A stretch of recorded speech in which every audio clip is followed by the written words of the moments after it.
And I thought, I'll go online, I'll check out that website, www.i80.com. Turns out that fucker's under construction too. I want to see a lot more traffic on that thing, I'll tell you what.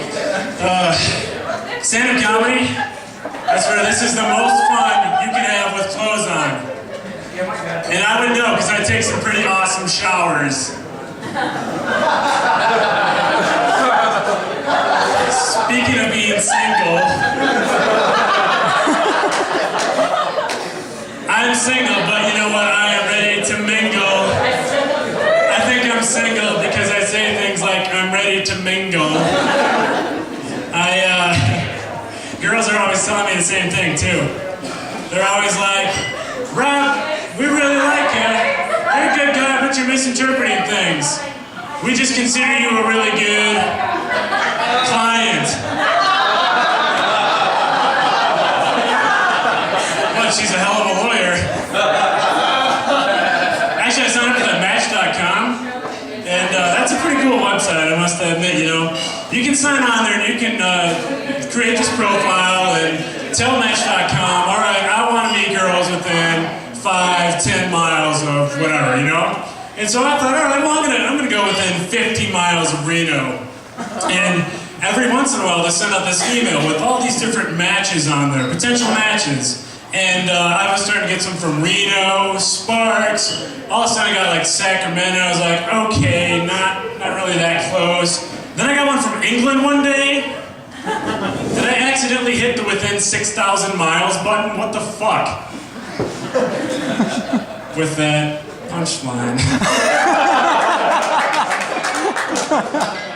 But I checked out this girl's website, and they had those questions like, what are you gonna do on holiday, and what kind of bloke do you fancy, and I'm like, come on, Match, how desperate do you think I am, So I booked a plane ticket there in a couple weeks.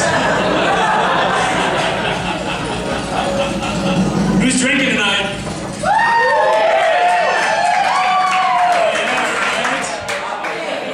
Drinking Keystone Light? Yeah, you and ours back in session, you don't want to know how? It's because at Walmart they've got 2 big pallets sitting out front with those 96 packs of Keystone Light, $7.85 a case. My dad was in town recently, my family was, and my dad, he's trying to lose weight, so he's drinking non-alcoholic beer, it has less carbs. And he came up to me and he's like, hey, I'm gonna buy some O'Doul's. You'll drink that, won't you? You like NA, don't you? And I'm like, yeah, I'll drink NA other beer that actually has alcohol in it.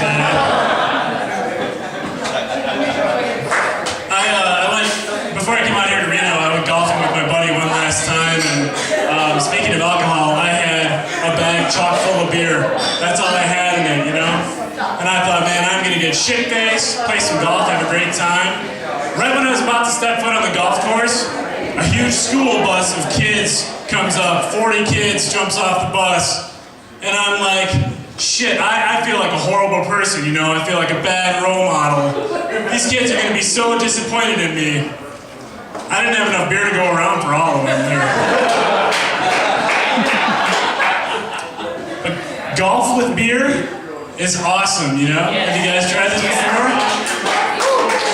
You're worried about driving straight? Actually, probably more like driving straight. And then the best part is, you can just get fed up with trying to hit the hole, so you try and hit the next group ahead of you, right? And I actually succeeded one time. The guy was pissed off, too. I think he had a right to be, because we were in the pro shop and wasn't supposed to be hitting balls. Yeah, I should have gone up to him and been like, oh man, I'm sorry, but the only word that came to mind was mulligan. Alright, well, I got one more joke for you guys. Are you guys Discovery Channel fans? Did you guys watch Shark Week this year? Yes, you did. Yeah, I watched it too. I watched this program about the great white sharks down in South Africa and how they can jump 10 feet out of the water to catch their prey. And I was like, man, that's pretty cool. And just think, if the great white sharks can jump that high, just imagine how high the great black sharks can jump.